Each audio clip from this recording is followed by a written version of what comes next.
बिस्मिल्लाहिर्रहमानिर्रहीम। अस्सलाम वालेकुम। पाकिस्तान तोड़ने की धमकियां देने वाले, पाकिस्तान के इदारों को गालियां देने वाले और इदारों पर इल्ज़ाम तराशी लगाने वाले जलसों में आर्मी चीफ DG ISI का नाम ले लेकर जिस तरह की गिदड़ भभकियाँ उस ग्वाल मंडी के चे गवेरा की जानिब से चंद माह कबल दी गई, वो अचानक बंद क्यों हुई? अचानक धमकियों से मिन्नत तरले पर मामला क्यों गया और शहबाज शरीफ को क्यों कहना पड़ा कि मैं अपने भाई के घुटने पकड़ने को तैयार हूँ? और जिस नानी 420 कलेबरी नानी भी आप उसे कह सकते हैं और कतरी ख़त वाली नानी भी आप उसको कह सकते हैं, जिसकी ज़बान से हर वक्त शोले उगलते थे पाकिस्तान की फ़ौज के ख़िलाफ़, पाकिस्तान के इदारों के ख़िलाफ़, वो इल्ज़ामात, वो शोले, वो गिदड़ भभकियाँ, वो धमकियाँ अचानक कहाँ गई?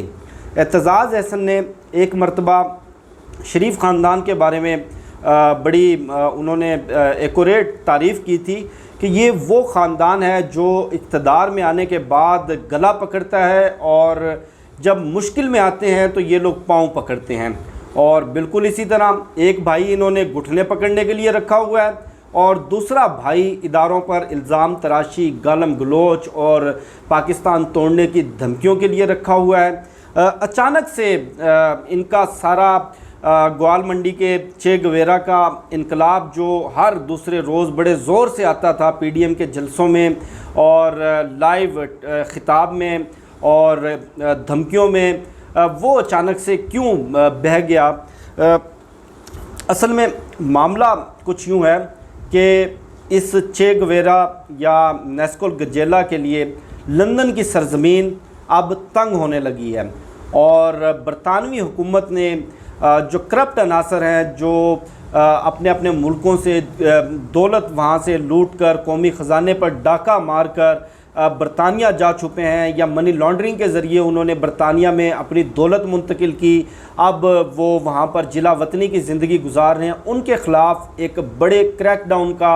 आगाज़ कर दिया गया है। और इस क्रैकडाउन में अफ्रीका के कुछ ममालिक और इराक़ के कुछ हुकूमत के साबिक उनके ओहदेदारान हैं, उनके ख़िलाफ़ बाज़ाब्ता तौर पर कार्रवाई का आगाज़ कर दिया गया है। उनके असासे मुंजमद कर लिए गए और उनको बरतानिया से बेदखल करने का फ़ैसला कर लिया गया और एक कानून लाया गया है बरतानिया में, जिसका आज ट्वीट के ज़रिए ऐलान बरतानिया के foreign Commonwealth and development office ने किया और उनके ऑफिशियल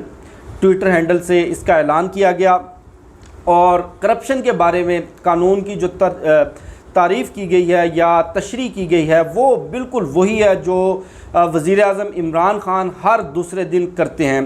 कि उन्होंने जो आप कह लें कि सियाको सबाक जो करप्शन का या करप्शन के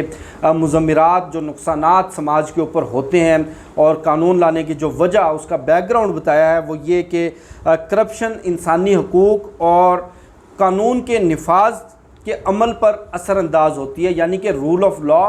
और इंसानी हकूक़ के निफाज के ऊपर। और जमहूरियत की जो बालादस्ती है वो भी जमहूरियत की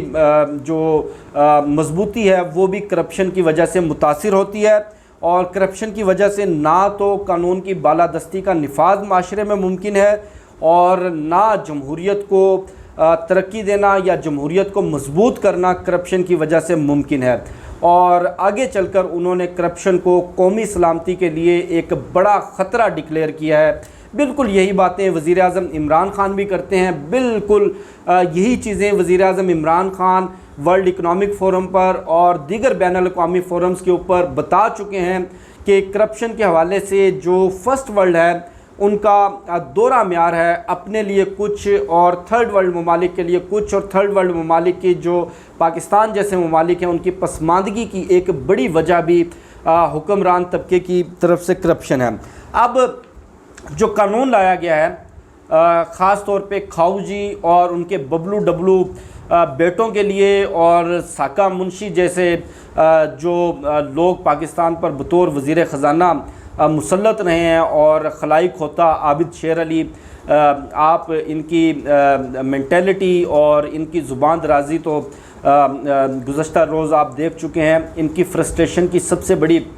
वजह भी यही है कि दिन ब दिन बरतानिया की सरज़मीन, इनकी करप्शन की सारी इन्वेस्टमेंट, इनके सारे असासे, लंदन फ्लैट्स और बरतानिया में मौजूद हर चीज़ का मुस्तकबिल इनके लिए गैर यकीनी हो गया है। अब जो कानून लाया गया है वो कानून करप्ट लोगों को और इनके सहूलतकारों को टारगेट करेगा।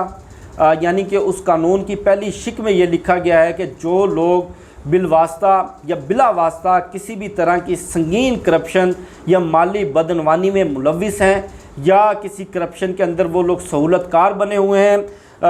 उन लोगों को ये कानून टारगेट करेगा ताकि वो यहाँ के निज़ाम और यहाँ के बैंकों से और मालियाती इदारों से फ़ायदा ना उठा सकें। आप अब ये कानून पढ़कर ज़रा सोचें कि आपके जहन में सबसे पहला लफ्ज़ और आपके जहन में सबसे पहला इमेज किस ख़ानदान का आता है। उसके बाद उन्होंने आगे जो दूसरी शिक है ये लिखी है कि करप्शन में बिला वास्ता यानी कि इनडायरेक्टली मुलविस होने वाला या करप्शन में सहूलतकारी का किरदार अदा करने वाला भी इस कानून में और इस नए निज़ाम के अंदर बिल्कुल उसी तरह से अफेक्ट होगा, उसकी भी बिल्कुल उसी तरह से पकड़ होगी जिस तरह किसी संगीन करप्शन करने वाले की होती है। बरतानिया में दाखिले पर पाबंदी लगा दी जाएगी। उसकी अगर कोई जमात है या उसको बरतानिया में आर्जी रिहाइश का कोई परमिट दिया हुआ है या उसको सियासी पनाह दी हुई है, वो स्टेटस उसका ख़त्म कर दिया जाएगा और उसके बरतानिया में मौजूद तमाम मनकूला गैर मनकूला असासाजात ज़ब्त कर लिए जाएंगे और ज़ब्त करने के बाद जिस मुल्क से वो करप्शन का पैसा लूट कर फ़रार हुआ है उस मुल्क को, उस अवाम को वो पैसा वापस किया जाएगा। अब आप थोड़ा सा अंदाज़ा लगाएं कि एक तरफ तो ये 26 अप्रैल को ये कानून मंजूर हुआ, 6 से ज़ायद जो आलमी सरबराहान थे अफ्रीका के ममालिक से, मशरिक़ वस्ता के ममालिक से, उनके ख़िलाफ़ कार्रवाई कर दी गई। दूसरा, अचानक से खाऊजी उर्फ़ नेस्कोल गंजेला उर्फ़ ग्वालमंडी के चे गवेरा जो लंदन में बैठकर बड़ी ज़ोर ज़ोर से इनकलाब बर्पा करते थे, वो खामोश क्यों हुए? उनका इनकलाब कहाँ जा बैठा? उनका इनकलाब कहाँ जाकर बह गया? फिर आप मैं तो खैर इतना ज़्यादा बरतानिया से या बरतानिया के कवानीन से या बरतानिया के जो नाम नहाद रूल ऑफ लॉ की एक जो मशहूरी है उससे मुझे तो कोई इतनी ज़्यादा उम्मीदें वाबस्ता नहीं हैं, क्योंकि इस मामले का जो दूसरा पहलू है वो ये कि अगर अल्ताफ़ हुसैन जैसा शख्स जिसके ऊपर दहशतगर्दी के इल्ज़ामात हैं, जिसके ऊपर पाकिस्तान के ख़िलाफ़ साजिश के इल्ज़ामात हैं, जिसके ऊपर भारत की खुफिया एजेंसी से राब्तों के इल्ज़ामात हैं, जिस पर बरतानिया के अंदर कत्ल के चार्जेस हैं, जिसके ऊपर बरतानिया में मनी लॉन्ड्रिंग के ठोस शवाहद मौजूद हैं, कई मरतबा उसको गिरफ़्तार किया गया, लेकिन तमाम तर कोशिशों के बावजूद वो पाकिस्तान के हैंड ओवर क्यों ना किया गया, पाकिस्तान उसे डिपोर्ट क्यों ना किया गया? क्योंकि वो पाकिस्तान की जड़ों को खोखला कर रहा है, पाकिस्तान के ख़िलाफ़ साजिशें कर रहा है। बिल्कुल इसी तरह मैं समझता हूँ कि नवाज़ शरीफ, उसके बबलू डबलू और उसके खलाई खोतों नुमा जितने भी हवारी वहाँ पर लंदन में बैठे हैं, वो चूँकि आप देख लें कि इसराइल की मुजालिम हो फ़लस्तीन के ऊपर, आप चाहे कश्मीर का मामला देखें, आप मोदी के मकबूजा कश्मीर पर मुजालिम देखें, ये खलाई खोते, ये ग्वालमंडी के चे गवेरे एक लफ्ज़ तक मुंह से नहीं निकालते। अगर इनके अंदर ज़रा सी भी हुब्बुल वतनी होती, अगर ये पाकिस्तान के लिए 1% भी फ़ायदामंद होते, तो एक लम्हे का इंतज़ार किए बगैर बरतानिया इनको अब तक डिपोर्ट कर चुका होता। अब ये कानून चूँकि बरतानिया की पार्लिमान से मंजूर भी हो चुका है, इम्प्लीमेंट भी हो चुका है, और उनके जो सेक्रेटरी ऑफ स्टेट हैं और उनके जो वज़ीर दाखिला हैं, 2 रुकनी कमेटी, इन 2 अशख़ास के पास अख्तियारात हैं किसी भी शख्स के ख़िलाफ़